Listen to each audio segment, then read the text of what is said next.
آگے فرمایا وَيَوْمَ تَشَقَّقُ السَّمَاءُ بِالْغَمَامِ وَنُزِّلَ الْمَلَائِكَةُ تَنزِيلًا، آسمان کو چیرتا ہوا ایک بادل اس روز نمودار ہوگا اور فرشتوں کے پرے کے پرے اتار دیے جائیں گے۔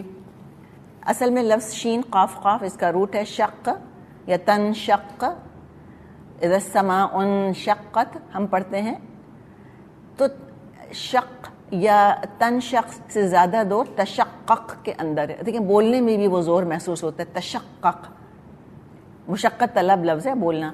تو یعنی علماء یہ بتاتے ہیں تشقق السماء کا مطلب ہے کہ لیئر بائی لیئر آسمان پھٹتا چلا جائے گا، پہلا پھٹا، پھر دوسرا، تیسرا، چوتھا، پانچواں، چھٹا، ساتواں، ساتوں آسمان one by one layer by layer پھٹتے چلے جائیں گے، یہاں تک کہ اس میں سے ایک بادل نمودار ہوگا جس کو اللہ تعالیٰ نے غمام کہا ہوا ہے۔ یہ غمام کیسا ہوگا اللہ ہی بہتر جانتا ہے، نور کا ہوگا، کس مٹیریل کا ہوگا اللہ ہی جانتا ہے۔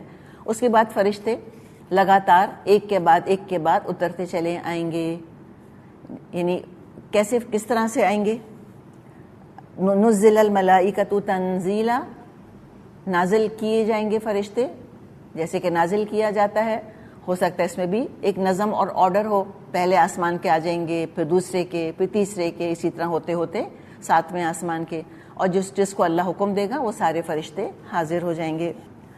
الملک یومئذ الحق للرحمن وکان یوما علی الکافرین عسیرا، اس روز حقیقی بادشاہی صرف رحمان کی ہوگی اور وہ منکرین کے لیے بڑا سخت دن ہوگا۔ اب ساری دنیا دیکھ لے گی کہ رب الناس، ملک الناس، الہ الناس، آپ کہیں کہ نہیں رب الناس، ملک الناس، الہ الناس ہے اصل تو، دیکھیں وہ کانٹیکسٹ کے حساب سے ہم تو کہہ رہے ہیں انسانوں کا بادشاہ، انسانوں کا رب، انسانوں کا الہ، یوم الدین کا مالک، سب اس کے آگے کھڑے ہوں گے۔ بتوں کے اور چاند تاروں اور بزرگوں اور ولیوں اور نبیوں اور انسانوں کے پوجنے والے بری طرح پھنس گئے ہوں گے، اور آخرت کا انکار کرنے والوں کی کچھ سمجھ میں نہیں آ رہا ہوگا کہ یہ کیا ہو گیا۔ پھر یاد آئے گا کہ ہاں ہمارے پاس ایک پیغام پہنچا تھا کہ ایک دن آنے والا ہے جب اللہ حساب لے گا، تو اس وقت تو ہم مذاق اڑا دیا کرتے تھے، الٹیمیٹ ڈسڈین کے ساتھ، الٹیمیٹ ایروگنس کے ساتھ کہتے تھے impossible, unscientific, there is no proof for it, ہیہات ہیہات لما توعدون۔ تو بڑا مشکل وہ دن ان کے اوپر آ گیا، اور حال کیا ہوگا؟ وَيَوْمَ يَعَضُّ الظَّالِمُ عَلَى يَدَيْهِ يَقُولُ يَا لَيْتَنِي اتَّخَذْتُ مَعَ الرَّسُولِ سَبِيلًا، ظالم انسان اپنا ہاتھ چبائے گا اور کہے گا کاش میں نے رسول کا ساتھ دیا ہوتا، کاش میں نے رسول کا راستہ اختیار کیا ہوتا، یعنی کہ پچھتاوے سے انگلیاں چبا چبا کر ان کو زخمی کر لیں گے، اس لیے کہ دل خون کے آنسو رو رہا ہوگا، شدید پچھتاوا اور ریگریٹ، کتنی بڑی غلطی کری، ایمان نہ لایا، لا الہ الا اللہ محمد رسول اللہ کا اقرار نہیں کیا۔ اور یہ دانتوں سے انگلیوں پر کاٹنا یہ کیوں ہوگا؟ اور دنیا میں بھی ہوتا ہے، بعض لوگ اپنے ہاتھوں کی کھال چھیلتے ہیں، بعض لوگ ہونٹ چھیل چھیل کے اس کو خونم خون کر دیتے ہیں۔ یہ دراصل سائیکیٹرسٹ ہم کو یہ بات بتاتے ہیں، سائیکالوجسٹ، کہ جو لوگ ذہنی اذیت میں مبتلا ہوتے ہیں، اس ذہنی اذیت کی شدت سے توجہ کو ہٹانے کے لیے بعض دفعہ وہ اپنے جسم کو تکلیف دیتے ہیں تاکہ جسم کی تکلیف ان کی توجہ ہٹا دے، توجہ بٹا دے، اور جو ذہنی اذیت اور ذہنی کرب جس سے کہ وہ گزر رہے ہیں اس سے تھوڑی دیر کے لیے نجات مل جائے۔ تو جسم کو تکلیف دینا یہ دراصل ان کے لیے راحت کا سبب ہوتا ہے، اسے ریلیف فار دیم۔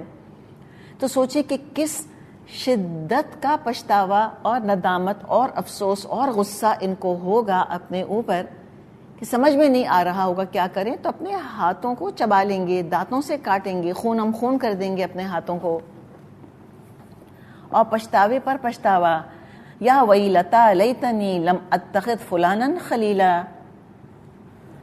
ہائی میری کم بختی، کاش میں نے فلاں شخص کو دوست نہ بنایا ہوتا۔ عقبہ بن ابی معیط کہے گا کاش میں نے امیہ بن خلف کو دوست نہ بنایا ہوتا۔ ولید بن مغیرہ کہے گا کاش کہ میں نے ابو جہل کو دوست نہ بنایا ہوتا۔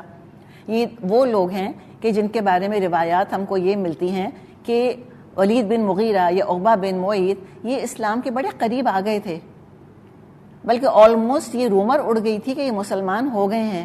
اور جب پتہ چلا ابو جہل کو، امیہ بن خلف کو کہ ان کے دل میں اسلام گھر کر رہا ہے یا سافٹ کارنر ڈیولپ ہو رہا ہے، تو جا کر خوب پٹیاں پڑھائیں، خوب بہکایا ان کو، خوب برا بھلا کہا، آبا و اجداد کے حوالے دیے، غیرت دلائی، تعصب کا احساس دلایا، قومی تعصب کا، قوم سے مطلب ہے قبائلی تعصب کا، خاندانی تعصب کا، کہ تو اپنے آبا و اجداد کا دین چھوڑ دو گے کیا تم؟ تو اب اس قدر پچھتائیں گے کہ ہم نے کتنا برا کیا، کتنی بڑی غلطی کری، کاش فلاں کو دوست نہ بنایا ہوتا تو آج ہم بھی مسلمان ہوتے اور آج یہ دن ہم کو نہ دیکھنا پڑتا. لقد اضلنی عن الذکر بعد اذ جاءنی وکان الشیطان للانسان خذولا. اس کے بہکائے میں آ کر میں نے وہ نصیحت نہ مانی جو میرے پاس آئی تھی، شیطان انسان کے حق میں بڑا ہی بے وفا نکلا. یہ دیکھیں کیا کہہ رہا ہے کہ اچھا خاصا میں محمد صلی اللہ علیہ وسلم کی پکار خود سن رہا تھا، ایمان دل میں گھر کر رہا تھا، پھر کسی نے بہکا دیا. تو اس آیت 28 میں جو فلانن کا لفظ ہم نے پڑھا ہے نا، یہ بڑا غور طلب ہے. ہم سب کو دیکھنے کی ضرورت ہے کہ یہ فلاں کون ہے، اور اس فلاں کی جگہ بہت سارے نام آ سکتے ہیں. تاریخ کا مطالعہ اگر ہم کریں تو چند کا تو ذکر ابھی ہم نے کیا جو کہ امیجیٹ نبی اکرم صلی اللہ علیہ وسلم کے دور میں موجود تھے، اور اپنے برے دوستوں اور بری صحبت کی وجہ سے ایمان جیسی دولت سے انہوں نے اپنے آپ کو محروم کر لیا، بہکائے میں آ گئے.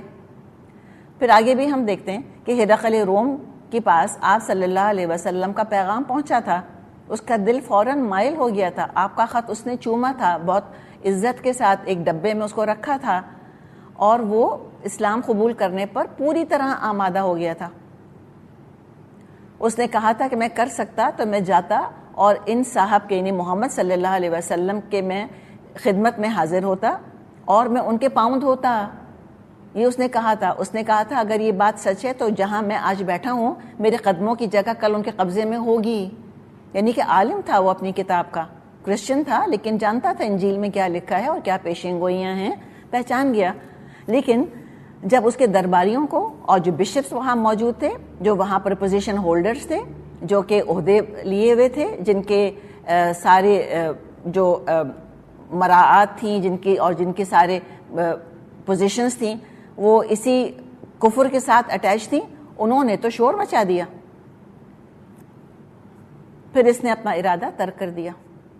تو ہرقل کتنا پچھتائے گا قیامت کے دن کہ اس آنی جانی فانی حکومت کے لیے اور ان لوگوں کی باتوں میں آ کے میں نے آج اپنے آپ کو ہمیشہ کے محلات، ہمیشہ کی حکومت سے اپنے آپ کو محروم کر لیا، ہمیشہ کی جنت سے میں نے محروم کر لیا کہ میں کیوں ان کی باتوں میں آ گیا. تو اس فلاں کی جگہ پتہ نہیں کتنے نام آئیں گے مختلف لوگوں کے ذہن میں اس وقت. اللہ نہ کرے کہ میں اور آپ ان میں شامل ہوں، کہ ہم کہیں کہ میں قرآن پڑھتی تھی، عمل بھی شروع کر دیا تھا، فلاں نے بہکا دیا آ کر، اس نے کہا کیا ایکسٹریمسٹ ہو رہی ہو، یہ کیا کر رہی ہو، کس کے پاس جا رہی ہو، کون سی انٹرپریٹیشن ہے، آؤ ہم تم کو تمہاری پسند کی انٹرپریٹیشن بتاتے ہیں. فلاں عالم کا تو یہ بھی فتویٰ ہے اس کے بارے میں، تم جا کے فلاں اسکالر کو سنو. آفٹر آل اتنی بڑی فالوئنگ ہے فلاں اسکالر کی. ایک تو ہمارے ذہن میں یہ بات بیٹھی ہے کہ جس کا نام مشہور ہے اور جس کی بات بہت سارے لوگ سنتے ہیں وہ یقیناً حق پر ہے. تو ہم نے کوانٹٹی کو حق پر ہونے کا معیار بنا لیا، حالانکہ اللہ نے ریپیٹڈلی قرآن میں یہ بات ارشاد فرمائی ہے کہ اکثر لوگوں کی تم پیروی کرو گے، اگر تم لوگوں کی اکثریت کی پیروی کرو گے وہ تم کو گمراہ کر دیں گے.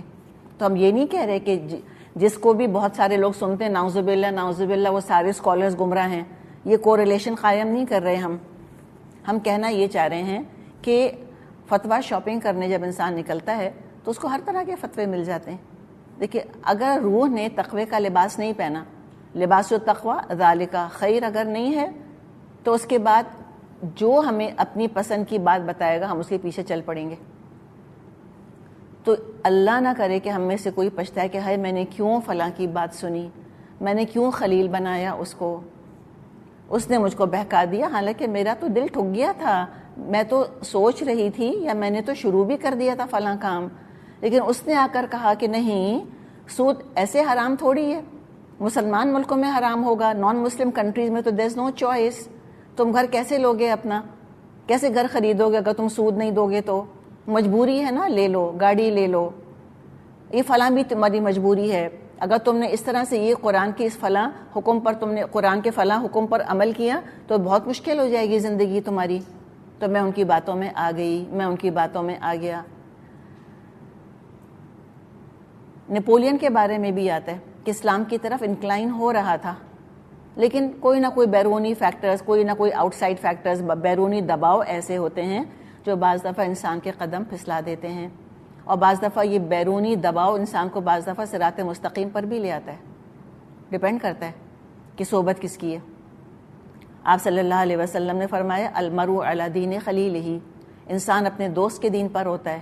فلینظر احدکم من یخالل، تو دیکھ لو تم کس کو دوست بنا رہے ہو.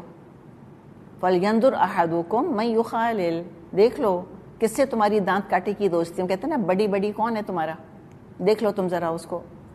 ابو داؤد میں یہ حدیث موجود ہے. دیکھیں، اگر ہم کو کہیں جانا ہے، ٹھیک ہے، ہم ٹرین، بس، گاڑی، جہاز، جس میں بھی بیٹھیں، اسپیس شٹل، کسی میں بھی بیٹھے ہیں ہم، ٹھیک ہے، ارد گرد کے لوگوں سے آپ نے پوچھا کہ آپ کہاں جا رہی ہیں، آپ کہاں جا رہے ہیں. انہوں نے کہا کہ ہم اسلام آباد جا رہے ہیں، ہم واشنگٹن جا رہے ہیں، ہم پیکنگ جا رہے ہیں، ہم مارس پہ جا رہے ہیں. ٹھیک ہے، چاروں طرف لوگ یہی کہہ رہے ہیں. تو پھر آپ کہاں جا رہی ہیں؟ آپ بھی وہیں جا رہی ہیں نا جہاں وہ سارے لوگ جا رہے ہیں. تو اپنے ارد گرد دیکھ لیں. اگر ہمیں تعین کرنا ہے کہ میں جنت کی طرف جا رہی ہوں یا میں جہنم کی طرف جا رہی ہوں، جیسے کہ your journey is your destination, ارد گرد کے لوگوں کو دیکھ لیں کہ وہ کس طرف جا رہے ہیں، ان کی کیا پرائیورٹیز ہیں، انہوں نے منزل کس کو بنایا ہوا ہے. اگر صحبت ہماری ایسی ہے کہ جہاں لوگوں نے منزل آخرت کو اور جنت کو اور اللہ کی رضا کو بنایا ہوا ہے، اور جن کا رہنما اللہ کا رسول ہے، نبی اکرم صلی اللہ علیہ وسلم کو لیڈر بنایا ہوا ہے، رہنمائی انہی سے لیتے ہیں، صحابہ کا ذکر کرتے ہیں، نیکی بدی کے بارے میں کانشیس رہتے ہیں، اس کے بارے میں سوچتے رہتے ہیں، اس کا کیا مطلب ہوا کہ انہوں نے جنت کو منزل بنایا ہوا ہے. تو پھر آپ اسی صحبت میں ہیں، تو پھر آپ اپنی پرائرٹی دیکھ لیں. تو آئینہ دیکھ کے انسان اپنے آپ کو پہچانتا ہے، صحبت دیکھ کے انسان اپنی منزل کا تعین کرتا ہے. چاہے ہم اپنے آپ کو کچھ بھی کہتے رہیں کہ نہیں میں تو بڑی نیک ہوں، نہیں میری تو نیت بہت اچھی ہے، نہیں میرا تو عمل بہت اچھا ہے، تو یہ چاروں طرف لوگ اگر ایسے ہی ہیں تو الحمدللہ پھر جو اندازہ لگایا اپنے بارے میں بالکل صحیح لگایا. جہاں سارے لوگ جا رہے ہیں آپ بھی اسی قافلے میں شامل ہیں، انشاءاللہ آپ بھی وہیں پہنچیں گی. اپنے جیسے لوگوں کو انسان دوست بناتا ہے نا، birds of a feather flock together. جیسا اپنا رجحان ہوتا ہے انسان انہی کے ساتھ کمفرٹیبل فیل کرتا ہے. اور اگر ہم دیکھتے ہیں کہ جو چاروں طرف لوگ ہیں ہمارے، انہوں نے دنیا کو منزل بنایا، ان کی باتوں میں صرف دنیا ہی دنیا ہے. نبی اکرم صلی اللہ علیہ وسلم سے کبھی رہنمائی نہیں لیتے، کبھی ہم ان کی باتوں میں سنت کا لفظ نہیں سنتے، کبھی ہم یہ نہیں سنتے کہ یہ کام گناہ ہے اور یہ کام ثواب ہے، دھوکہ نہیں دینا چاہیے، گناہ ہے. کبھی ہم یہ نہیں سنتے کہ اچھا نماز کا وقت ہو گیا میں ذرا نماز تو پڑھ لوں. رمضان آتے ہیں، روزوں کا کوئی خاص تذکرہ نہیں ہوتا، پلاننگ کے اندر کوئی عمرہ کوئی حج کبھی شامل نہیں ہوتا، ویکیشن کی باتیں ہوتی ہیں کہ کہاں جائیں گے، لیکن کبھی بھی یہ نہیں سنا ان سے کہ وہ حج کرنے کا ارادہ کر رہے ہیں یا عمرہ کرنے کی باتیں کر رہے ہیں، یا خرچ تو وہ کریں گے. کبھی زکوٰۃ کے بارے میں کوئی گفتگو نہیں ہوتی کہ ہمیں کتنی زکوٰۃ ادا کرنی ہے. اس کا مطلب کیا ہوا؟ اگر ایسی صحبت میں ہم گھرے ہوئے ہیں، اگر ایسی صحبت میں ہم گھرے ہوئے ہیں تو اس میں سے دو میں سے ایک مطلب ہو سکتا ہے. یا تو یہ کہ ایز اے ڈاکٹر ہم بیٹھے ہوئے ان کے درمیان، جیسے کہ رسول اور نبی بیٹھے ہوتے تھے، چاروں طرف کفر کا ماحول ہوتا تھا، چاروں طرف لوگ جہنم کی طرف بکٹوٹ دوڑ رہے ہوتے تھے، اور وہ ان کو سمجھا رہے ہوتے تھے، نصیحت کر رہے ہوتے تھے، کفر کا علاج کرنے کی کوشش کر رہے ہوتے تھے. تو یا تو ہم ایک خیر خواہ کے طور پہ اس کراؤڈ کے اندر موجود ہیں، یا we are part of the crowd, یا ہم خود بھی ایسے ہی ہیں. تو چاروں طرف دیکھ لیں کیا لوگ ایسی باتیں کرتے ہیں. اگر لوگ نہیں کرتے کیا آپ ریمائنڈ کراتی ہیں ان کو کہ نماز پڑھ لینا، ذرا ڈھانک لو اپنے آپ کو، مرد ہو یا عورت. یہ پلیز دماغوں سے نکال دیں کہ حجاب جو ہے وہ اللہ تعالیٰ نے کسی عورت ہی کو دیکھ کر جو ہے وہ نازل فرمایا. مرد ہو یا عورت سب کے لیے ہے. ستر، لحاظ، حیا، شرم سب کے لیے ہے. تو کہنا کہ بھئی ایسے نہ کرو، یہ ایسی باتیں نہیں کرو، یوں غیبت نہیں کرو، یوں جھوٹ مت بولو، یوں تانے مت دو، تو کیا ایسی باتیں ہم بتاتے ہیں ان کو؟ اگر یہ ہے تو ٹھیک ہے، ورنہ اگر نہ ہم بتا رہے ہیں نہ ان سے ہم ایسی باتیں سن رہے ہیں تو پھر دیکھ لیں کہ پھر منزل جو ہے وہ جنت تو نہیں ہے، پھر رہنما جو ہے نبی اکرم صلی اللہ علیہ وسلم تو نہیں ہے۔ تو یہ صحبت یہ بہت امپورٹنٹ ہے۔ پیئر پریشر کو ہم سب جانتے ہیں آج کہ پیئر پریشر کتنی امپورٹنٹ چیز ہے، تو لہٰذا سوچ سمجھ کے انسان دوست بنائے۔ سوشل ایلیمنٹ ضرور ہونا چاہیے زندگی میں انسان کی، لیکن اگر کہیں اندھیرا ہے تو آپ اپنی ٹارچ لے جائیں نا، ان کو دکھا دیں روشنی، ان کو منزل کی طرف سے کانشیس کر دیں، بتا دیں کہ بھئی تم شاید غلط مڑ گئے ہو، ادھر آ جاؤ۔ ہم ہمیشہ کوشش یہ کرتے ہیں کہ اپنے بچوں کو اچھی صحبت فراہم کریں۔ یہ ماؤں کا آپ کو پتہ ہے نا، ایک عام کنسرن ہے کہ اچھے بچوں کی کمپنی مل جائے، برے بچوں کی کمپنی سے بچ جائے میرا بچہ۔ تو پھر ایک ماں ہونے کے ناطے کیوں نہ میں اور آپ یہ کوشش کریں کہ میرا بچہ وہ صحبت بن جائے جس کو کہ لوگ تلاش کریں، کہ مائیں چاہیں کہ ان کے بچے ہمارے بچوں کے ساتھ وقت گزاریں، اور آپ ایک سایہ دار درخت کی طرح، آپ ایک روشنی کے مینار کی طرح اپنے بچوں کی رہنمائی کر رہی ہوں، اور اس کے ذریعے پتہ نہیں کتنوں کی رہنمائی اور کر دیں۔ خود وہ صحبت بن جائیں نا میں اور آپ انشاءاللہ تعالیٰ، کہ جو آ کر بیٹھے، جو ہم نے سورہ ابراہیم میں شجر طیبہ کا پڑھا تھا کہ اتنا خوبصورت سایہ دار درخت کہ کوئی راستہ چل رہا ہو اور ارادہ بھی نہ ہو، وہ بھی کشش محسوس کرے اور تھوڑی دیر آ کر ہمارے سائے میں ہمارے پاس بیٹھ جائے، ایسی ٹھنڈک ہم اس کو پہنچا دیں، اتنا خیر اتنا فیض اس کو ہم پہنچا دیں۔ کوئی ایک بات بعض دفعہ انسان کی زندگی کو بدل کے رکھ دیتی ہے، لٹرلی۔ بعض دفعہ انسان کہیں بالکل غیر سے تھوڑی دیر کے لیے، صاحب الجم جس کو کہ ہم کہتے ہیں، پہلو کا ساتھی، تھوڑی دیر کی صحبت، آدھے گھنٹے کی صحبت، بعض لوگوں کی ایسی وہ صحبت ہوتی ہے وہ اگلے کی زندگی بدل کے رکھ دیتی ہے، کتنا کچھ خیر ہے اس کی رہنمائی کر دی جاتی ہے۔ تو جیسے حدیث میں آتا ہے کہ الدال علی الخیر کفاعلہ، خیر کی طرف رہنمائی کرنے والا ایسا ہے جیسے کہ خود اس نیکی کا، اس خیر کا کرنے والا۔ اور بعض دفعہ لٹرلی لوگوں کو خیال نہیں آتا، صرف کانشیس کرنے کی ضرورت ہوتی ہے۔ تو اللہ سے خود سب سے پہلے دعا کریں اپنے لیے کہ اللہ مجھے وہ صحبت بنا دے جس سے کہ لوگوں کو فائدہ ہو۔ خیر الناس من ینفع الناس، انسانوں میں بہترین وہ ہیں جن سے کہ دوسروں کو فائدہ پہنچے۔ اور پھر اللہ نہ کرے کہ اس کیٹیگری کے اندر کوئی آئے کہ کہیں کہ اس نے بھٹکا دیا، اس نے گمراہ کر دیا، تو کبھی کوئی آ کر آپ کو آپ کے عمل سے ورغلانا چاہے یا پیچھے ہٹانا چاہے، بی ویری کیئرفل۔ اور شیطان جو ہے کس شکل میں آتا ہے؟ دشمن کی شکل میں، ایسے انسان کی شکل میں جس سے نفرت ہو، جس کی عزت نہ کرتے ہوں، ہرگز بھی نہیں۔ آدم علیہ السلام اور حوا علیہ السلام کے پاس کس شکل میں آیا تھا؟ ناصح کی شکل میں، انی لکما لمن الناصحین، اس نے کہا تھا میں تو تم دونوں کا نہایت خیر خواہ ہوں۔ تو سمپل پہچان کیا ہے کہ جو اللہ کے دین پر عمل کے نقصانات بتائے اور جو گناہ کرنے کا فائدہ بتائے، وہ کسی رشتے، کسی شیپ، کسی شکل، کسی جذبے کے ساتھ آئے، وہ شیطان ہی ہے، اس کو پہچانیں۔ اور شیطان محبت کے رشتوں میں آتا ہے، اپنائیت کے رشتوں میں آتا ہے، جن کو ہم ٹرسٹ کرتے ہیں، جن پر بھروسہ کرتے ہیں، یہ وہ آستین کا سانپ ہے، یہ وہ غدار ہے، یہ اندر سے حملہ کرتا ہے اور ہمارے پیاروں کی شکل میں آتا ہے۔ تو محبتوں کے بارے میں محتاط رہنے کی ضرورت ہے انسان کو، اور دوستوں کے بارے میں محتاط رہنے کی ضرورت ہے۔ اگر انسانوں میں گمراہ کرنے والا کوئی نہیں ہوتا تو جنوں میں سے شیطان اکیلا کافی ہو جاتا ہے دل میں وسوسہ ڈالنے کے لیے، اور بعض دفعہ خود انسان موقع دیتا ہے اس کو، شیطان کو انوائٹ کرتا ہے گناہ کر کے، اپنے طرز زندگی، ترجیحات، لائف سٹائل، مائنڈ سیٹ کے حساب سے سوشل سرکل بناتا ہے، جوا ہے، شراب ہے، زنا ہے، جھوٹ ہے، غیبت، دکھاوا، تو پھر ظاہر شیطان، یہ انسان نما شیطان ہی تو دوست ہوں گے، انہی کی تو صحبت ہوگی۔ جو خود دکھاوے میں پڑے ہوئے ہیں وہ ہم سے بھی دکھاوا کروائیں گے، چاہتے نہ چاہتے انسان پریشر میں آ جاتا ہے، پتہ ہی نہیں چلتا ہم کہاں بدل گئے۔ تو قرآن پڑھنے والے، قرآن پر عمل کرنے والوں کے لیے ضروری ہے کہ وہ اہل قرآن کی صحبت اختیار کریں، انہی کے درمیان رہیں۔ اور محبتوں کے بارے میں اور نفرتوں کے بارے میں. دیکھیے یہ ہوتا ہے نا دوستوں میں، شکایتیں ہو جاتی ہیں یا محبتیں ہو جاتی ہیں. بہرحال جس کے ساتھ جیسا بھی معاملہ کریں، علی رضی اللہ عنہ کا یہ قول ذہن میں رکھیں.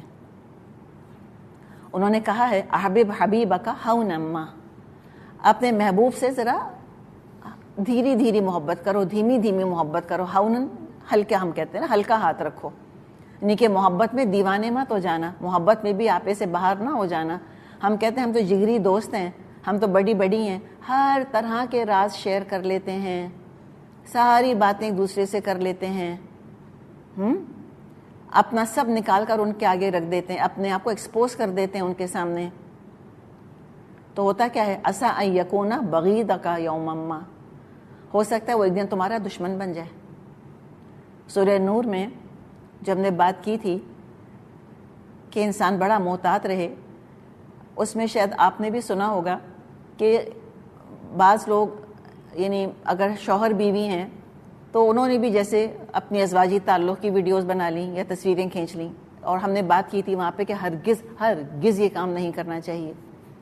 ایک تو پتہ نہیں کہاں کس کا اکاؤنٹ ہیک ہو جائے، پھر کیا ہوتا ہے کہ کل کو ناچاتی ہو گئی، طلاق ہو گئی، تو بعض دفعہ وہ ریونج پورن کا آپ نے نام سنا ہوگا، وہ ریونج پورن کے اوپر آ جاتے ہیں، وہ تصویریں لے کے وہ سارے نیٹ پہ ڈال دیتے ہیں، سب لوگوں کو بھیج دیتے ہیں. آپ سوچیں اس میں شرمندگی تھا نا کہ تو میری زندگی کا ساتھی ہے، یہ تو میری بیوی ہے، یہ تو میرا شوہر ہے، ہم دونوں میں کیا پردہ، ہم تو لباس ہیں ایک دوسرے کا. لیکن اتنا اپنے آپ کو ولنریبل نہ کریں، اتنا ایکسپوز نہ کریں کہ کل کوئی اگر دشمنی پر ہوتا رہا تو وہ پچھلی دوستی، پچھلے سال کی دوستی آج نقصان پہنچائے. اور ہم نے تو بہت ہی بہرحال ڈھکے چھپے اور ازواجی تعلق کے درمیان کی بات کی ہے. بعض دفعہ تو وہاں پہ تو پارٹنرز ہوتے ہیں، شادی تو نہیں کر رہے ہوتے، پھر ان کی علیحدگی ہو جاتی ہے، اس میں بھی یہ معاملہ ہوتا ہے. بعض دفعہ اپنی کمپرومائزنگ پوزیشنز کے اندر تصویریں بھیج دیتے ہیں لڑکے لڑکیاں ایک دوسرے کو، ایسی دوستیوں کے نام پر، اپنائیت کے نام پر، اور پھر کتنا پچھتاتے ہیں. کتنی لڑکیوں نے، اور زیادہ تر لڑکیوں پر ہی اثر پڑتا ہے ان چیزوں کا، کتنی لڑکیوں نے سوسائڈ کر لی اس وجہ سے. اس لیے امیجن کریں کہ ویسٹ میں کی، جو کہ آلریڈی اتنے سو کالڈ لبرل ہیں اپنی طرف سے، ہم تو بے شرم کہیں گے لیکن اپنے آپ کو لبرل کہتے ہیں، وہاں ان کو اتنا امبیرسمنٹ ہوا کہ دے کمیٹڈ سوسائڈ. تو ہمارے معاشرے میں جہاں شرم اور لحاظ اور پردہ اور بہرحال ایک تصور ان چیزوں کا موجود ہے، آپ سوچیں کتنی زیادہ نقصان دہ چیزیں ہو سکتی ہیں. اپنا راز کسی کو نہ بتائیں، اپنی کمزوری کسی کو نہ بتائیں، کتنا بھی سگا دوست کیوں نہ ہو. اپنی خرابیاں، کوئی ماضی کی غلطیاں یا کسی کی شکایت اگر آپ کو ہے، اس کے سامنے مت کہیں کہ مجھے فلاں سے شکایت ہے. ایک ہماری جاننے والی خاتون ہے، بڑی دانا ہیں، بڑے مزے کی باتیں وہ کر رہی تھیں، کہنے لگی ایک دن مجھ سے کہ مجھے یہ سمجھ نہیں آتا تھا کہ میری ساس کو اتنی ساری باتیں پتہ کیسے چل جاتی ہیں جو میں نے کی ہوتی ہیں. تو پھر پتہ چلا کہ جٹھانی کو اپنا سمجھ کے، اور آپ کو پتہ ہے نا جو ایک کامن وکٹم ہوتے ہیں نا، بعض دفعہ دیورانیاں جٹھانیاں ایک ساس کی چوٹ کھائی ہوئی ہوتی ہیں، تو وہ آپس میں ایک دوسرے سے کہتی ہے میں بہن تم کو اپنا سمجھ کے تم سے کہ تم میری اپنی ہونا، you understand what I am going through. وہ کہی of course I understand, tell me what happened, بتاؤ کیا ہوا. کہا کہ یہ ہوا یہ ہوا یہ ہوا. کہا کہ کوئی بات نہیں، یہاں بھی اچھی بن گئی، وہاں جا کے ساس کو ساری باتیں بتا دی. تو آپ نے دیکھا یہ جو ٹرن کوٹ ہوتے ہیں نا، ڈبل ایجنٹس، ان سے بھی بچنے کی ضرورت ہے. آپ کے سامنے تو وہ کریں گے ہمدردی، اور پہ جا کے سارے پول کھولیں گے، تو کیوں ایکسپوز کیے اپنے آپ کو، فائدہ کیا ہوا. تو لہٰذا بی کیئرفل. تو کتنا زبردست قول ہے علی رضی اللہ عنہ کا کہ احبب حبیبک ہونما عسیٰ ان یکون بغیضک ہونما. پھر کہا وابغض بغیضک ہونما، اور اپنے دشمن سے ذرا ہلکے ہاتھ سے دشمنی کرنا، دشمنی میں آپے سے باہر مت ہو جانا. عسیٰ ان یکون حبیبک ہونما، ہو سکتا ہے آج جو دشمن ہے وہ کل جگری دوست بن جائے.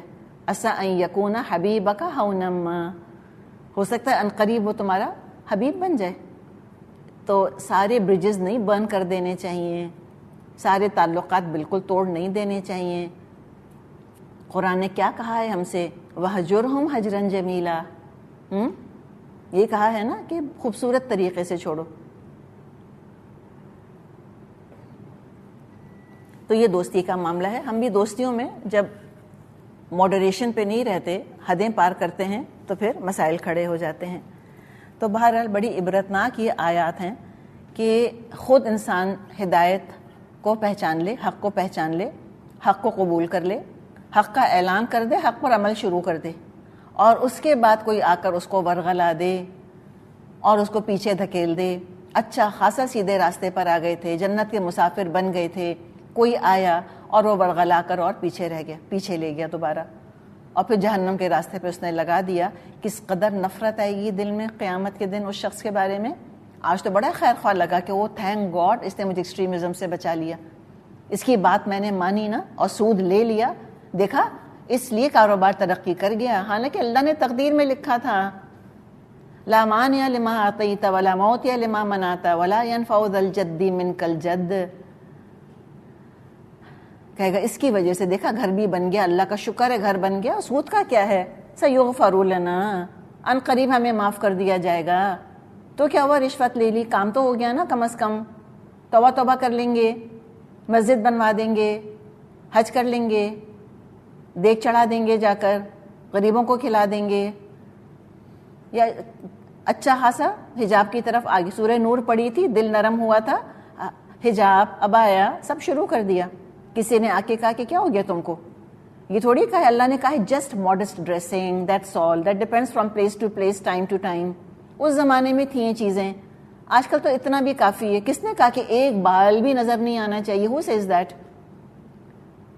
اور کس نے کہا کہ اگر زینت نہیں کی تم نے تب بھی تمہیں کور کرنا ہے؟ اگر تم نے زینت کی ہے تو کور کر لو، ہلکا پھلکا کچھ نہ کچھ ڈال لو، زینت نہیں کی تو نو پرابلم، کوئی فرق نہیں پڑتا۔ تو پیچھے ہٹ گئے۔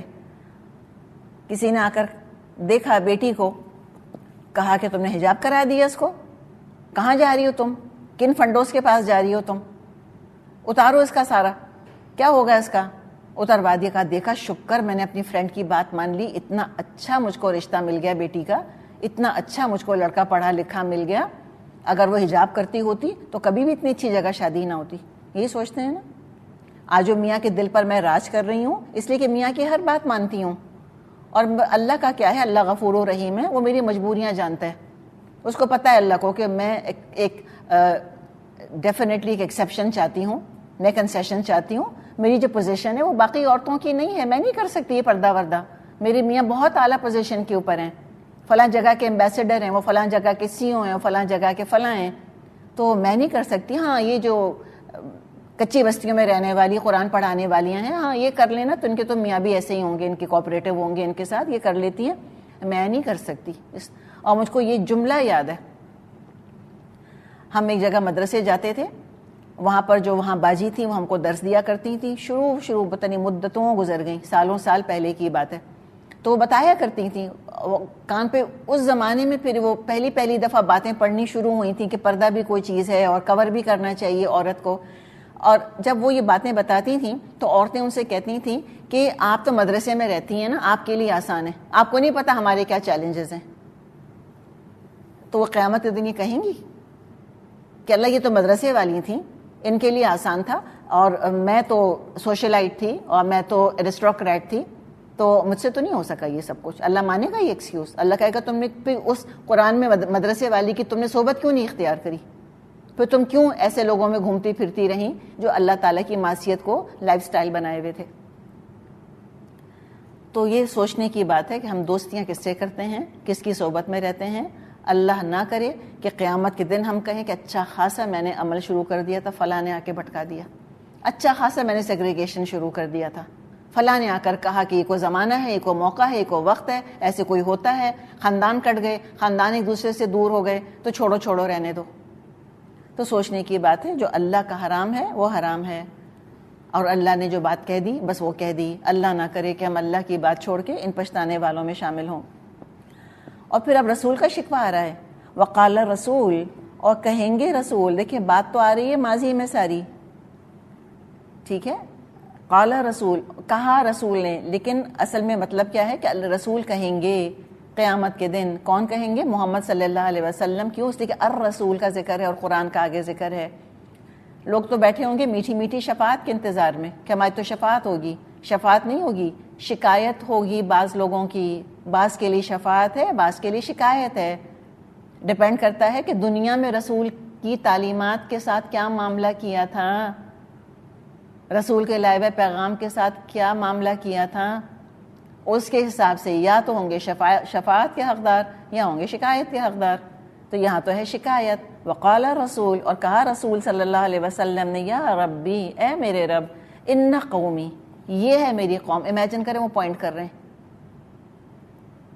اللہ نہ کرے کہ میں اور آپ اس میں کھڑی ہوں اس گروپ کے اندر. اسی لیے یہ میری قوم اتخذوا ھذا القرآن مہجورا، میری قوم کے لوگوں نے اس قرآن کو مذاق بنا لیا تھا. رسول کے بے وفا، قرآن کے بے وفا، چھوڑا ہوا یا مذاق، دونوں چیزیں، نشانہ تضحیک. یہ وہ کہیں گے قیامت کے دن. یہ اللہ کے رسول کا شکوہ ہوگا. یا تو ہو سکتا ہے یہ شکوہ دنیا میں کیا ہو نبی اکرم صلی اللہ علیہ وسلم نے، کہ جان بوجھ کے قرآن کو نظر انداز کر دیا، یا جیسے ابھی ہم نے بات کری کہ یہ قیامت کا ذکر ماضی میں کیا جا رہا ہے کہ وہ گواہی دے رہے ہیں امت کے خلاف. اچھا الفاظ آپ دیکھیں، ایسا کانٹرڈکشن ہے. اتخذو، پکڑا، ھذا القرآن، اس قرآن کو، مہجورا، چھوڑا ہوا. تو اپوزٹس آ رہے ہیں، پکڑا بھی چھوڑا بھی. یعنی ایمان کا دعویٰ کیا، عمل نہیں کیا، سروں کے اوپر رکھا، تعلیمات پیروں تلے. یہ ان کا معاملہ تھا. تعظیم کا دعویٰ لیکن ذاتی زندگی سے بالکل کاٹ دیا. جیسے اینٹیکس ہوتے ہیں نا ہمارے گھروں میں رکھے ہوئے. اینٹیکس کیا ہوتے ہیں؟ ہم ان کو بڑا ویلیو کرتے ہیں، ہم بڑا ان کو سجا کے رکھتے ہیں اور ہمیں پتہ ہے بڑے قیمتی ہیں.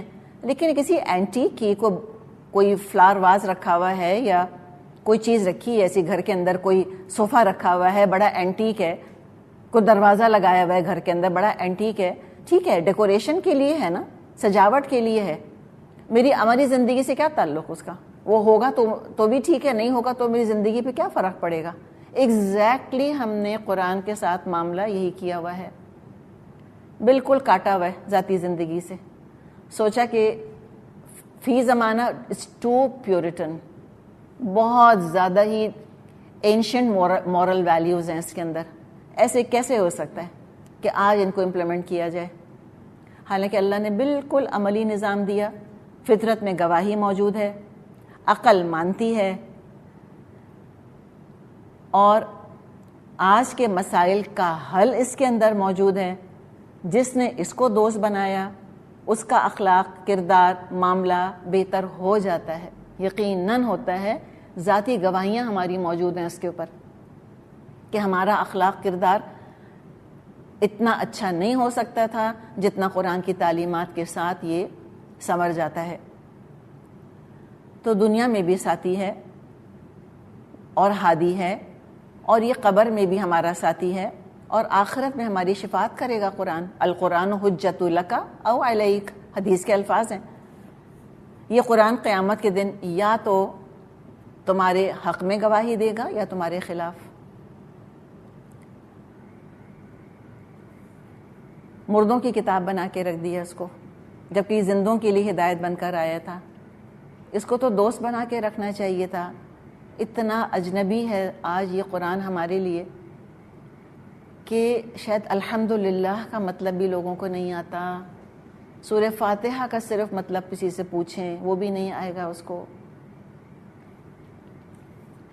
اب ہوتا کیا ہے کہ بعض ایسے ہوتے ہیں کہ جو بس اس کی سرفیس کے اوپر گھومتے رہتے ہیں، پیریفری پر گھومتے رہتے ہیں، اور کبھی قرآن اپنے آپ کو کھولتا نہیں ان کے اوپر. اس لیے کہ یہ پاکیزہ نیتوں کے ساتھ اور پرخلوص دلوں کے ساتھ جذب ہوتا ہے اور زندگی کے اندر آ کر مہمان بنتا ہے. تو وہ پڑھتے بھی رہتے ہیں اور عمل بھی نہیں کرتے. جن کاموں سے منع کر رہا ہے چھوڑتے بھی نہیں. تو جو گناہوں سے ہجرت نہیں کرتے پھر وہ قرآن سے ہجرت کر جاتے ہیں مہجوراً. اور پھر یہ بھی آپ دیکھیں کہ جیسا سلوک لوگ قرآن کے ساتھ کرتے ہیں ویسا ہی معاملہ قرآن والوں کے ساتھ کرتے ہیں، صاحب قرآن کے ساتھ کرتے ہیں، قرآن کے پڑھانے والوں کے ساتھ کرتے ہیں. آپ کہیں کیسے؟ Exactly the same. دیکھیں قرآن کی تعریف ہم کرتے ہیں، جی ہاں کرتے ہیں. تو قرآن کی ٹیچرز کی تعریف کرتے ہیں، ہاں بالکل کرتے ہیں. قرآن کی تعظیم کرتے ہیں، چومتے ہیں، جزدان میں اس کو رکھتے ہیں، بالکل تعظیم کرتے ہیں. کیا ہم قرآن پڑھانے والوں کی تعظیم کرتے ہیں؟ Of course. ہر قرآن پڑھانے والے کو پتہ ہے کہ لوگ رسپیکٹ تو کرتے ہیں. کیا ہم قرآن کی بات مانتے ہیں؟ تو جو قرآن کی بات نہیں مانتے وہ قرآن پڑھانے والے کی بات بھی کبھی نہیں مانیں گے. آبویسلی تعریف تو بہت کر لیں گے, سر تو بہت دھنیں گے کہ کیا اچھا بولا, کیا اچھا بتایا, کیا انداز بیان ہے. تو یہ بتائیں کہ بھئی آپ پر کیا اثر ہوا, یہ تو نہیں پتا. دوا ملی کسی کو, دوا کی شیشی کی تعریفیں ہو رہی ہیں کہ کیا خوبصورت شیشی ہے, کیا رنگ ہے دوا کا. تو مجھے بتائیں اس سے علاج ہو جائے گا؟ دوا کا نسخہ لکھ کر دیا ڈاکٹر نے, پرسکرپشن لکھ کر دیا, گلے میں لٹکا لیا, علاج ہو جائے گا؟ کبھی بھی نہیں, نیور. تو آج ہم گلے میں لٹکانے کو تیار ہیں, تعویذ بنانے کو تیار ہیں, قرآن خوانیاں کرنے کو تیار ہیں, سر پر سے گزارنے کو تیار ہیں, بات ماننے کو تیار نہیں. اور بات بھی کتنی, یہ بھی دیکھیں. اتخذو, یہ ایسا نہیں کہ ہم نے قرآن کی ساری A to Z تعلیمات کا انکار کر دیا, ایسا نہیں کیا. کتنی بات مانی؟ اتنی بات مانی جس کو ساری دنیا جو بات مان رہی ہے. جھوٹ نہیں بولو, غریبوں کا خیال کرو, والدین کی خدمت کرو. ہاں ایٹ لیسٹ ناڈنگ ایکنالجمنٹ تو ہے کہ ہاں آف کورس وی اگری. جھوٹ نہیں, چاہے بولیں جھوٹ وہ الگ کہانی ہے, لیکن کہیں گے جھوٹ بولنا نہیں چاہیے. لیکن سورہ نور کیا دنیا والوں کو ایکسیپٹیبل ہے؟ سورہ نساء قوانین وراثت, شوہر بیوی کی پوزیشن کیا دنیا والوں کو ایکسیپٹیبل ہے؟ نہیں ہے. تو اگر معاشرے کو قابل قبول نہیں ہے تعلیمات, اگر سپر پاورز کو قابل قبول نہیں ہے تعلیمات, تو ہم بھی نہیں مانتے. ہم کہتے رہنے تو کون مانے گا. تو ہجر قرآن جو ہے, قرآن کو چھوڑنا, اس کی بہت ساری قسمیں ہیں. اور سب سے کٹر کیا ہے کہ نہ سنیں گے اور نہ مانیں گے, نہ ایمان لائیں گے. ایک تو یہ ہے. دوسرے یہ کہ مانا اس کو, قرآن کو مانا, بات نہیں مانی. رسول کو رسول مانا, رسول کی بات نہیں مانی. عمل نہ کرنا, اس کے حلال حرام کی پابندی نہ کرنا, چاہے پڑھتے رہیں. اس کو زندگی میں حاکم نہ بنانا. یہ حکومت کرنے آیا ہے, یہ سبارڈینیٹ بننے نہیں آیا. یہ ہم کو اپنے پیچھے چلانے آیا ہے, ہمارے پیچھے چلنے نہیں آیا, ہمیں بدلنے آیا ہے. ہم سے نہیں کہا جا رہا کہ تم اپنی مرضی سے اس کو ایڈٹ کرتے رہنا. جیسے کہ بائبل کے نئے نئے ورژن آتے رہتے ہیں ہر سال, ریوائزڈ ورژن.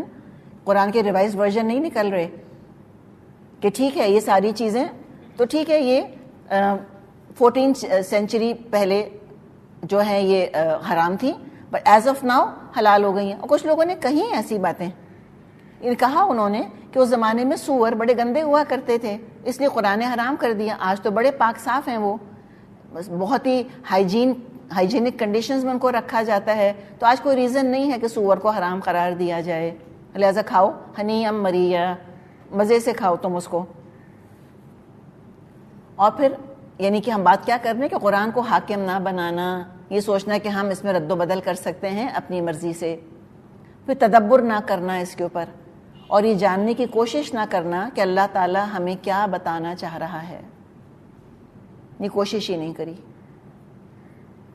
اور اس سے علاج اور شفا نہ کرنا, دلوں کے امراض کی شفا نہ کرنا, اپنے آپ کو نہ بدلنا, اور جسمانی بیماریوں کی شفا بھی اس سے تلاش نہ کرنا. یہ سب دراصل ہجر قرآن ہے. کسی نے واقعی پورا یہ جو ایک آیت ہے, اسی آیت پر کہ وقال رسول یا ربی ان قوم اتخذوا ھذا القرآن مہجورا, اس کو نظم کی شکل میں منظم کر دیا. یعنی کہ وہ پوری تفسیر ہی ہے اس کی. اور اپنے معاشرے کو دیکھیں تو آپ کو یہ شکل نظر آئے گی. ایسا نہیں کہ قرآن پڑھا نہیں جاتا, قرآن خوانیوں کی مجلسیں کم ہیں ہمارے یہاں. بات پہ ہم قرآن خوانی کراتے ہیں. شادی ہے تو قرآن خوانی, گھر نیا لیا تو قرآن خوانی, کاروبار شروع کرنا ہے تو قرآن خوانی, کسی کا انتقال ہو گیا تو قرآن خوانی, رائٹ. لیکن تعلیمات کتنا سمجھ آ رہا ہے. اور آپ نے دیکھا ہوگا قرآن خوانیوں کے اندر اول تو لوگ جانا چاہتے نہیں جلدی. کب جانا چاہتے ہیں؟ جب 1 یا 2 پارے نیچے رہ جائیں, ٹھیک ہے, تاکہ تیسرا پارا آتا ہے, اس لیے اس کے علاوہ پڑھنا ہی نہیں آتا صحیح طریقے سے, اٹکتے چلے جاتے ہیں اس کے اوپر. اور پھر جب وہ ختم نہیں ہو رہا ہوتا قرآن, رائٹ, اور پھر دہی بڑوں کی خوشبو آنی شروع ہو جاتی ہے, اور پھر دیر ہو رہی ہوتی ہے, اور بھوک لگ رہی ہوتی ہے, تو پھر ایک پارا لے کے لوگ بیٹھتے ہیں. ایک خاتون یہاں سے پڑھتی ہیں, ایک خاتون یہاں سے پڑھتی ہیں. دیکھا آپ نے؟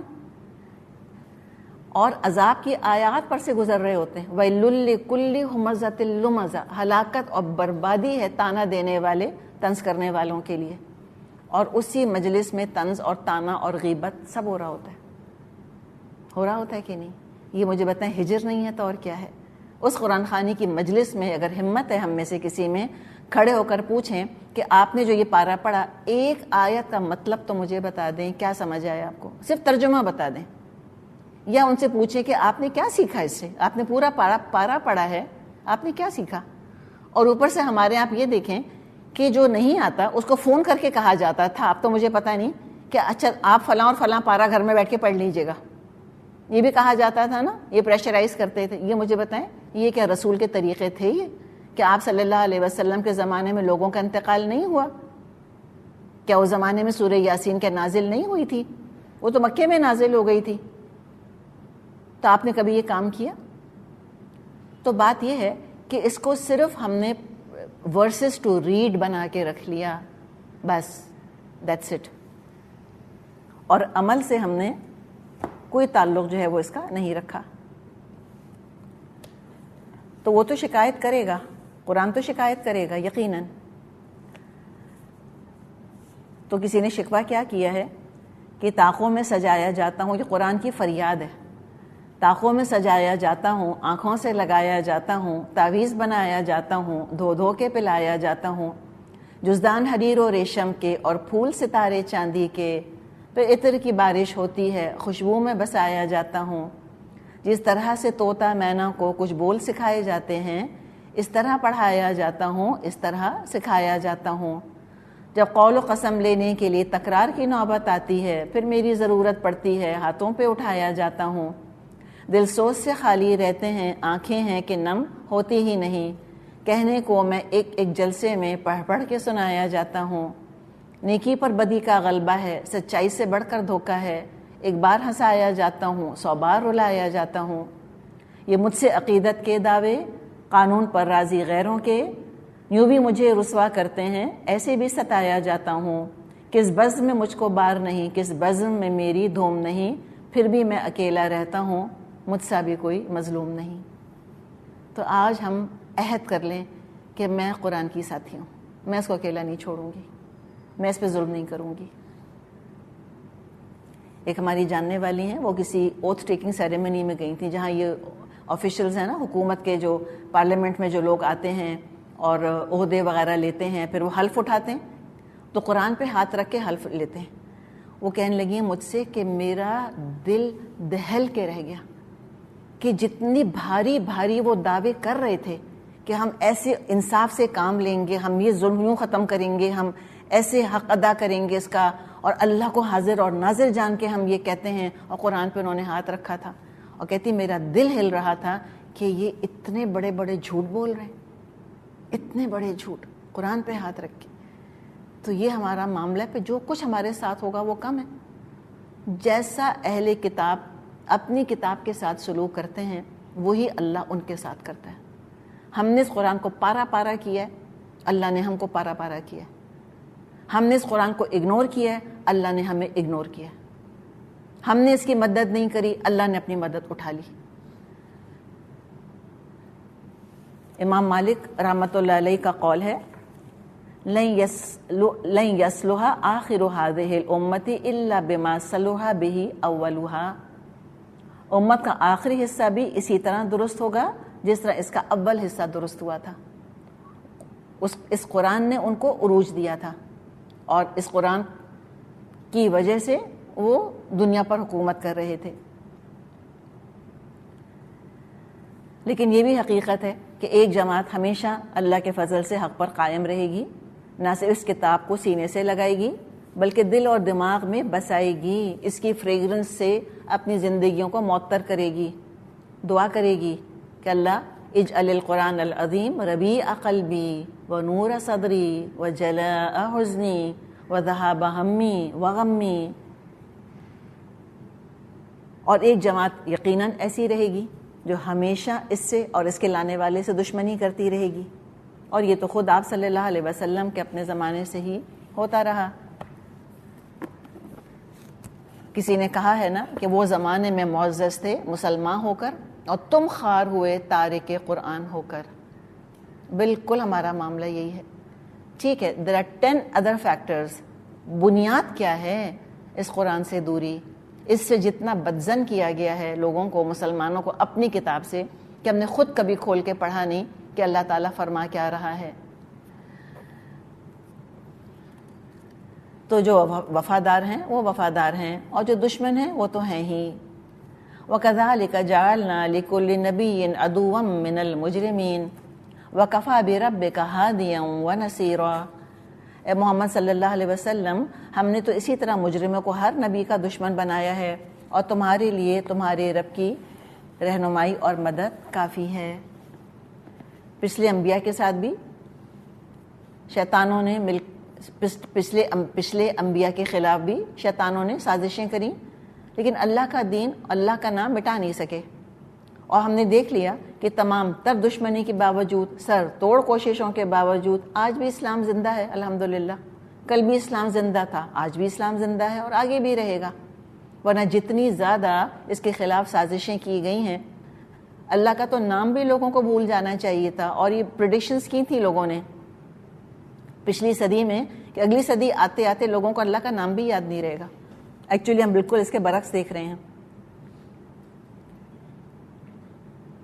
اللہ تعالیٰ نے دکھا دیا اور تاریخ بتاتی ہے ہم کو کہ کتنے اسلام کے مخالفوں کو اللہ نے اسلام کا دوست بھی بنایا, ان کو ہدایت ملی.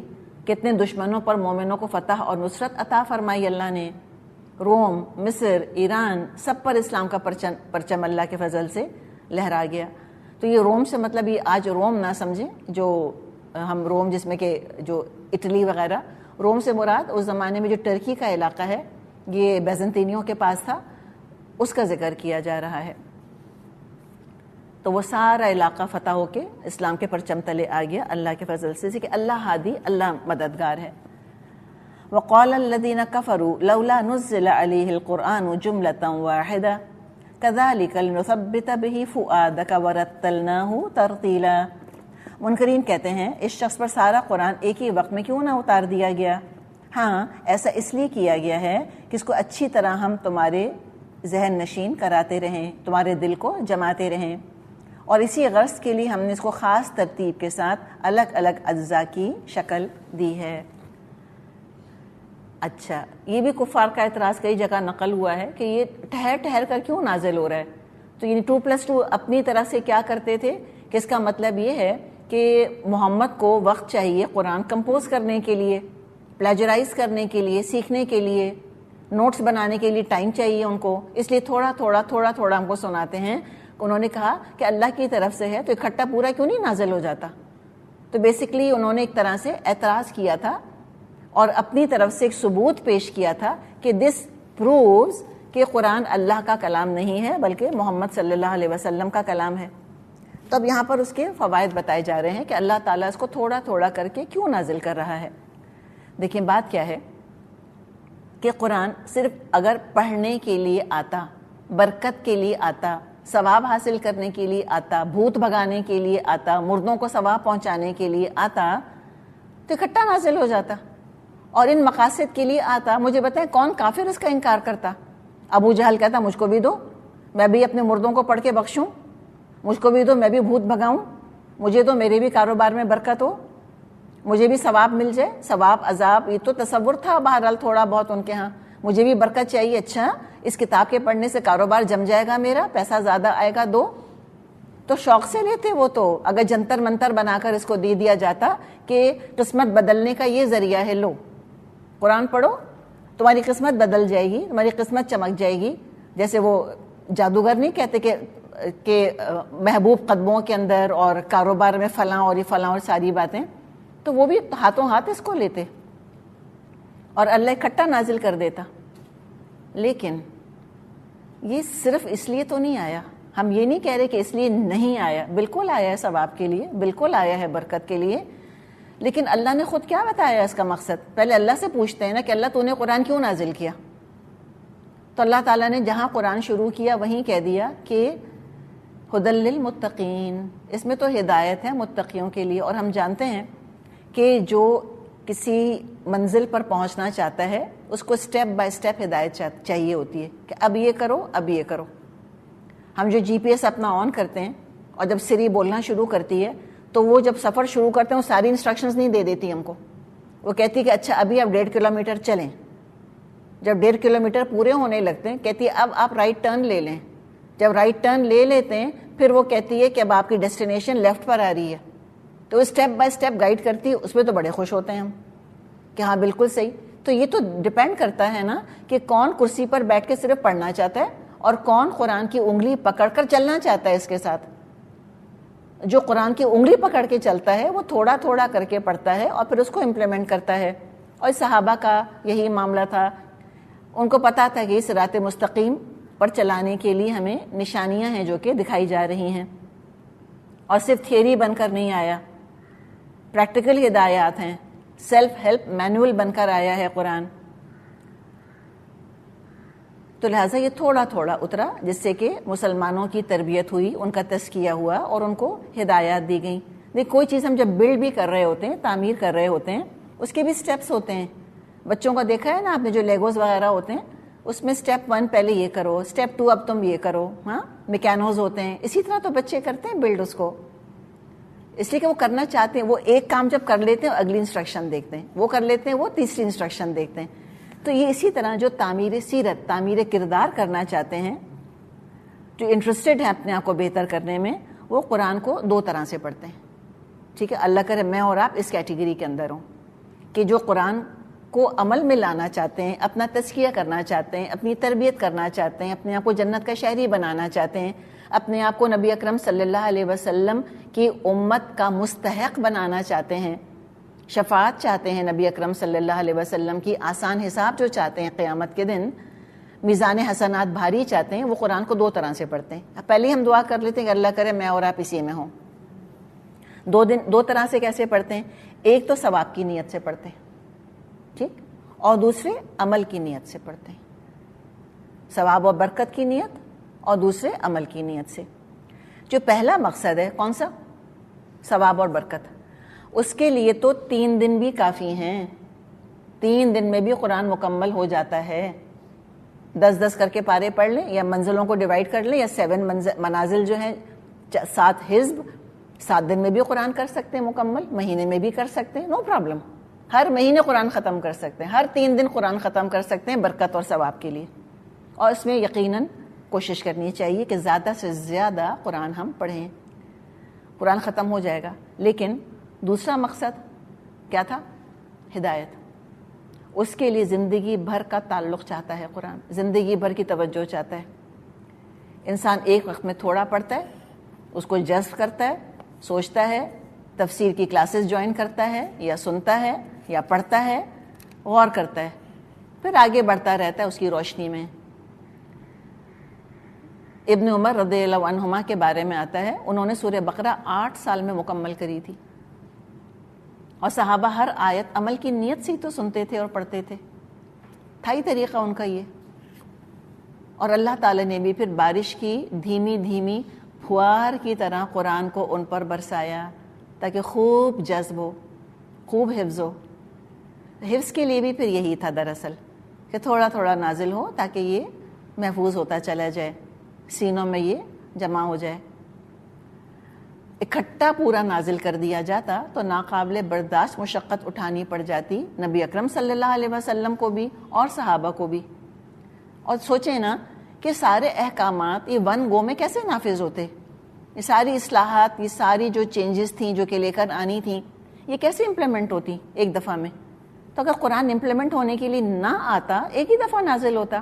یہ اس کا گریجولی 23 سال میں نازل ہونا ہمیں بتا رہا ہے کہ یہ نافذ ہونے آیا ہے, یہ قانون بننے آیا ہے. اور دوسرا مقصد یہ بھی تھا کہ جو کفار کے طنز و مزاح تھے اور کفار طنز و مزاح کرتے تھے اور اعتراضات کیا کرتے تھے, اس کے جوابات نازل ہوتے رہتے تھے. تو آپ صلی اللہ علیہ وسلم کا دل جم جاتا تھا, پختہ ہو جاتا تھا, آپ کا غم دور ہو جاتا تھا, آپ کے دل کی دکھن پر مرہم رکھ دیا جاتا تھا. اور پھر ہم جانتے ہیں قرآن کدھر نازل ہوا ہے, کہاں نازل ہوا ہے؟ یعنی آپ صلی اللہ علیہ وسلم کے جسم کے کس حصے پہ نازل ہوا؟ دل پر. نزلہ علی قلبک، یہی ہے نا کہ آپ کے دل پر نازل ہوا ہے. اور اللہ نے سورہ حشر میں فرمایا ہے کہ لو انزلنا ھذا القرآن علی جبل، اگر ہم اس قرآن کو پہاڑ پر نازل کر دیتے. انزلنا کا لفظ دیکھیں، انزلہ کیا ہوتا ہے؟ ایک دفعہ میں اکٹھا نازل کر دینا. کہ لو انزلنا ھذا القرآن علی جبل، اگر ہم نے اس کو اکٹھا پہاڑ پر نازل کر دیا ہوتا، لرأیتہ خاشعا متصدعا من خشیۃ اللہ، تم اس کو دیکھتے کہ وہ تو پھٹ جاتا اور دب جاتا اللہ کے خوف سے. تو پہاڑ برداشت نہیں کر سکتا تھا، کہاں انسان کا دل. آپ صلی اللہ علیہ وسلم پہ وہی اتنی سخت گزرتی تھی کہ سخت سردی میں بھی آپ کو پسینے آنے لگتے تھے، آپ کے دانت بجنے لگتے تھے. اونٹنی پر آپ بیٹھے ہوتے تھے، اونٹنی اس کے بوجھ سے بیٹھ جاتی تھی. ایک دفعہ ایک صحابی کے ٹانگ پر آپ کی ٹانگ تھی، اتنے میں وحی کا نزول شروع ہو گیا. زید بن ثابت رضی اللہ عنہ، زید بن ثابت فرماتے ہیں کہ مجھ کو لگ رہا تھا کہ میری ران ٹوٹ جائے گی، میری ہڈی ٹوٹ جائے گی، اتنا بوجھ آپ اٹھاتے تھے. تو اور وہ کیفیت پہ دور ہو جاتی تھی تھوڑی دیر کے بعد. امیجن کریں کہ یہ ساری کی ساری آیات 6000 پلس اکٹھی ایک دفعہ آپ کے دل پر نازل ہوتی، آپ کا دل پھٹ جاتا. اللہ تعالیٰ کبھی بھی ایسے نہیں کرتا اپنے نبی کے ساتھ. انسانی دل برداشت نہیں کر سکتا تھا اس کا اکٹھا بوجھ. تو لہٰذا اللہ تعالیٰ فرما رہا ہے ہم نے اس کو ترتیل کے ساتھ نازل کیے. ترتیل کا لفظ ہم سنتے ہیں تجوید، ترتیل، یعنی ترتیل کیا مطلب؟ گیپ کے ساتھ. قرآن کو المصحف المرتل کہتے ہیں، یعنی صحیح تجوید کے ساتھ اور قواعد کے ساتھ حروف کو ادا کرنا چاہیے. تو یہ جو ہم آج ترتیل کا لفظ استعمال کرتے ہیں اور جو قرآن نے ترتیل کا لفظ استعمال کیا ہے، اس میں جو کامن فیکٹر، کامن میننگ ہے وہ ہے سلو اور گیپس. سلو آہستہ آہستہ اور وقفے وقفے سے. اس لیے کہ جب ہم صحیح تجوید کے ساتھ پڑھیں گے تو obviously سلو پڑھیں گے، پھر آٹومیٹکلی رفتار آہستہ ہو جاتی ہے. اور ایسا باعمل قاری جو کہ قرآن کو پڑھتا بھی ہے اور اس پر عمل بھی کرتا ہے. کسی نے کہا ہے نا کہ اللہ نہ کرے کہ ہم ان لوگوں میں شامل ہوں کہ یحفظون حروفہم ویضیعون حدودہم، کہ جو اس کے الفاظ کی حفاظت کرتے ہیں، حروف کی، اور اس کی حدود کو ضائع کر دیتے ہیں. حرف کے مخرج کے بارے میں تو اتنے زیادہ حساس اور محتاط کہ ضاد ایسے ادا ہوگا، زبان کا الٹا کنارہ فلاں جگہ لگے گا اور ایسے نہیں ہوگا، اور ضا کی آواز نہیں آنی چاہیے اور ضا کی آواز آنی چاہیے. اس پہ تو اسکولز آف تھاٹ بن گئے. اور یضیعون حدودہم، اور اس کی حدوں کو ضائع کرتے ہیں، احکامات پہ عمل نہیں کرتے. نہیں، باعمل قاری اللہ تعالیٰ بنائے مجھ کو اور آپ کو. ہمیں حروف کی بھی حفاظت کرنی ہے اور حدود کی بھی کرنی ہے. اس کو کہیں گے صاحب القرآن. یہ ہے قرآن کی صحبت رکھنے والا انسان. اور اس کورس کے ذریعے سے الحمدللہ ہم صاحب قرآن ہو گئے ہیں. ہم اس کی صحبت میں رہتے ہیں. بس اس صحبت کا مبارک اثر، مبارک پرتو، اس کا نور میرے اور آپ کے اندر جذب ہو جائے. تو اب کیا ہوگا اگر ہم باعمل ہو گئے؟ تو یقال لصاحب القرآن، صاحب قرآن سے قیامت دن کہا جائے گا اقرأ، پڑھ، ورتقی، اور چڑھ، ورتل کما کنت ترتل فی الدنیا، اور ترتیل کے ساتھ پڑھ جیسے تو دنیا میں ترتیل کے ساتھ ٹھہر ٹھہر کر خوبصورتی کے ساتھ پڑھتا تھا. اقرأ ورتقی، پڑھتا جا، چڑھتا جا. فإن منزلک، اور تیری منزل کہاں ہوگی؟ عند آخری آیت تقرأها، اس آخری آیت پر جو کہ تو تلاوت کرتا تھا. تو یہ ہے تجوید کی اہمیت، خوبصورتی کے ساتھ پڑھنا. ایک دفعہ آپ صلی اللہ علیہ وسلم کہیں جا رہے تھے تو وہاں آپ کو آواز آئی. کس کی؟ ابو موسیٰ الاشعری رضی اللہ عنہ کی. بہت خوبصورت ان کی آواز تھی، بہت پیاری تلاوت کرتے تھے. تو آپ وہاں ٹھہر گئے، آپ ان کی تلاوت سنتے رہے. موسیٰ کو نہیں پتا، ابو موسیٰ الاشعری کو نہیں پتا کہ اللہ کے رسول میری تلاوت سن رہے ہیں. اس کے بعد جب تلاوت ان کی ہو گئی تو آپ نے جا کے ان سے کہا کہ لقد اوتیت مزمارا من مزامیر آل داؤد، کہ اے ابو موسیٰ تم کو تو آل داؤد کے مزامیر میں سے ایک مزمار دیا گیا ہے. یعنی کیا مزمار کہتے ہیں؟ میوزیکل انسٹرومنٹس کو. یعنی تمہارا گلا اتنا خوبصورت ہے، تمہاری آواز ایسی میوزیکل ہے جیسے کہ داؤد علیہ السلام کے ہم جانتے ہیں، قرآن نے ذکر کیا ان کی بہت خوبصورت آواز تھی، زبور پڑھا کرتے تھے۔ اس پہ ریاکشن دیکھیں ابو موسیٰ اشعری کا۔ قل تو فرماتے میں نے کہا یا رسول اللہ، اے اللہ کے رسول، لو علمت انک تسمع قراءتی، لو علمت انک تسمع قراءتی، اگر مجھے پتا ہوتا کہ آپ میری قرات سن رہے ہیں، لحبرتہ لک تحبیرا، تو میں تو اور سجاتا اس کو آپ کے لیے، میں تو اور خوبصورتی سے پڑھتا اس کو آپ کے لیے۔ دیکھیے یہ دکھاوا نہیں ہے، یہ خوش کرنا ہے۔ یعنی کسی نے آپ کو کوئی چیز سکھا دی، ہاں، اور اس کے سامنے آپ اس علم کو بہترین انداز میں پیش کریں تو اس کا تو دل باغ باغ ہو جائے گا۔ تو یہ دکھاوا نہیں ہے۔ تو یہ ہم یہ نہیں کہیں گے کہ اچھا ابو موسیٰ اشعری تو خالی نبی اکرم صلی اللہ علیہ وسلم کو سنانے کے لیے کچھ ایکسٹرا خوبصورت کرتے، جی کرتے، آپ کا دل خوش کرنے کے لیے۔ تو جتنی خوبصورتی سے انسان قرآن کو پڑھے اتنی خوبصورتی سے عمل کرنے کی کوشش کرے تاکہ حقیقت میں صاحب قرآن بنے اور قرآن کو چھوڑنے والا نہ بنے، اتخذوا ھذا القرآن مہجورا نہ ہو، اور کبھی ہم اس چیز سے تنگ دل نہ ہوں، ڈس اپوائنٹ نہ ہوں کہ خود قرآن کی خدمت کا دعویٰ کرنے والے کتنے گھٹیا کردار کا اظہار کر رہے ہیں۔ یہ مت دیکھیں، انگلیاں نہ اٹھائیں، اپنے آپ کو دیکھیں کہ کیا میں اس کی شایان شان عمل کرتی ہوں۔ بہت سی جگہ انسان ریئیکٹ کرنے سے کب بچتا ہے؟ یہ سوچ کے کہ نہیں مجھ کو یہ ایٹیٹیوڈ زیب نہیں دیتا، میں قرآن پڑھتی ہوں، یہ طریقہ مجھے زیب نہیں دیتا، میں قرآن پڑھاتی ہوں۔ یہ چیز انسان کو روک لیتی ہے، ورنہ اگر ہمیں اپنے آپ پہ چھوڑ دیا جائے، ہم پتہ نہیں کس کھڈے میں گرائیں جا کر اپنے آپ کو، ہم پتہ نہیں کتنے گھٹیا ہو جائیں۔ صرف قرآن کی رسی ہم کو تھوڑا سا رسپیکٹیبل رکھتی ہے، یہی ہمارا تزکیہ کرتا ہے، یہی ہماری تربیت کرتا ہے، یہ ہم کو اوپر لے کے جائے گا۔ وَاعْتَصِمُوا بِحَبْلِ اللَّهِ جَمِيعًا۔ اور کیا فرمایا آگے، اور کیا فائدہ ہے؟ وَلَا يَأْتُونَكَ بِمَثَلٍ إِلَّا جِئْنَاكَ بِالْحَقِّ وَأَحْسَنَ تَفْسِيرًا۔ اور قرآن کو یعنی تھوڑا تھوڑا نازل کرنے میں ایک مصلحت یہ بھی ہے کہ جب کبھی وہ تمہارے سامنے کوئی نرالی بات یا عجیب سوال لے کر آئے، اس کا ٹھیک جواب بر وقت ہم نے تم کو دے دیا اور بہترین طریقے سے بات کو کھول کے رکھ دیا۔ اچھا، تو یہ بتائیں کہ کیا قرآن پر اعتراضات ختم ہو گئے؟ اسی زمانے تک تھے؟ نہیں، اس زمانے میں بھی تھے اور آج تک وہ سلسلہ جو ہے وہ جاری اور ساری ہے۔ جتنے اعتراض قیامت تک قرآن پر کیے جا سکتے تھے، سب کا بہترین جواب اللہ نے اسی کتاب میں نازل فرما دیا۔ اپنے دفاع میں الفرقان سے بڑھ کر اور کوئی نہیں۔